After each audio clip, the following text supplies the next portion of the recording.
Bonjour à tous, aujourd'hui on plonge directement dans un sujet fascinant, super pratique et qui rythme notre vie juive, les lois du Hérouv. Vous le savez, particulièrement au sein du public sioniste religieux, où l'on jongle entre une vie communautaire hyper dynamique et une observance rigoureuse de la halakha, le Hérouv, c'est bien plus qu'un simple bout de fil tendu autour d'une ville. En fait, c'est un outil juridique absolument brillant qui nous permet de vivre le Shabbat et les fêtes dans la joie sans stress. Alors comment ça marche concrètement? C'est ce qu'on va décortiquer ensemble.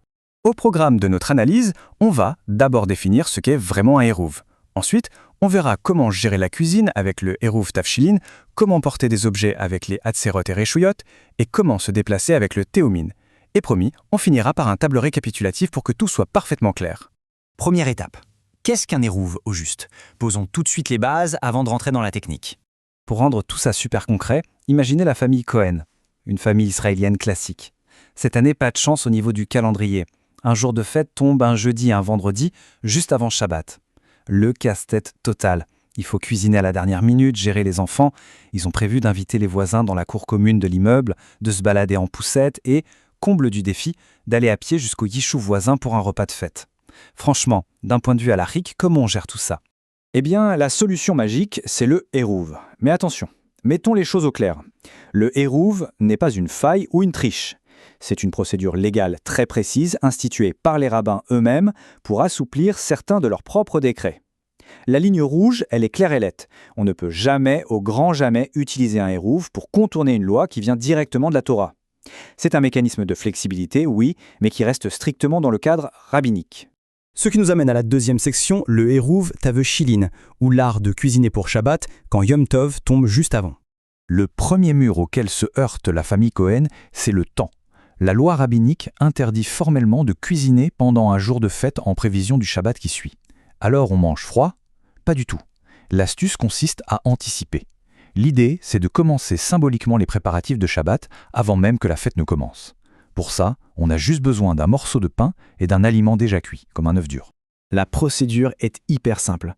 Le mercredi après-midi, avant l'entrée de la fête, le chef de famille prend ce pain et cet œuf. Il récite une bénédiction et une déclaration spécifique qui dit en gros « Grâce à ce Hérouv, on a le droit de continuer à cuisiner ». C'est comme si le repas de Shabbat était déjà en cours de préparation. Ensuite, on garde précieusement ces aliments au frigo et la coutume est de les manger pendant Shabbat, idéalement lors de la Seuda Shlishit, le troisième repas. Et voilà, le problème de la cuisine est réglé. Troisième partie, et c'est souvent là qu'on s'en mêle les pinceaux, Hatzerot et Reshuyot, le problème du port d'objets. Comment la famille Cohen va-t-elle descendre la poussette ou les clés dans la cour de l'immeuble, ou même se balader en villa? Il faut distinguer deux choses. Le niveau micro, c'est l'Hérouv Hatzerot, littéralement l'Hérouv des cours, qui gère les immeubles et les copropriétés. Et le niveau macro, c'est l'Hérouv Reshuyot, qui englobe des rues entières ou une ville complète. Commençons par le micro, l'Hérouv Hatzerot. Vous savez, la Torah interdit de porter du domaine public vers le domaine privé. Pour éviter toute confusion, les rabbins ont ajouté une barrière, interdiction de porter d'un domaine privé à un autre domaine privé si on passe par un espace commun partagé, comme la cage d'escalier ou la cour d'un immeuble. Pour contourner ça, l'Hérouv Hatzerot permet de créer une fiction juridique. On fusionne tous les appartements et la cour pour en faire un seul et même immense domaine privé. En pratique, c'est souvent le Vaad, le comité de l'immeuble, qui gère ça une fois par an, juste avant Pessah, au mois de Nissan. On prend un pain ou des matzot, on le donne à un des voisins pour qu'il l'acquiert au nom de tous les habitants. Le truc important, c'est de soulever l'aliment d'au moins 4 cm pour valider légalement l'acquisition. On récite la déclaration, on laisse la boîte dans un endroit accessible comme le hall ou la synagogue, et paf, on peut porter dans tout l'immeuble. Et pour la ville entière alors? C'est le fameux Hérouv Reshuyot qu'on connaît tous en Israël. On entoure la ville avec une clôture virtuelle faite de poteaux d'au moins 40 cm de haut, reliés par un fil. C'est ce qu'on appelle la Tsurat HaPetar, la forme d'une porte. Ce fil transforme les rues de la ville en un domaine fermé. Mais attention, il y a un immense mais. C'est la distinction halakhique la plus cruciale à retenir. Selon la Torah elle-même, un vrai domaine public, un Reshut HaRabim, c'est une rue qui est traversée par au moins 600 000 personnes chaque jour. Un truc immense. Les rues normales de nos villes, elles, ne sont interdites que par décret rabbinique. Et comme on l'a dit au début, le fil de l'Hérouv ne fonctionne que pour annuler un décret rabbinique. Il serait totalement inefficace pour autoriser le port dans un véritable domaine public de la Torah comme une autoroute géante. C'est d'une logique implacable. Quatrième point, le Hérouv Théomin. Comment étendre ses limites de déplacement?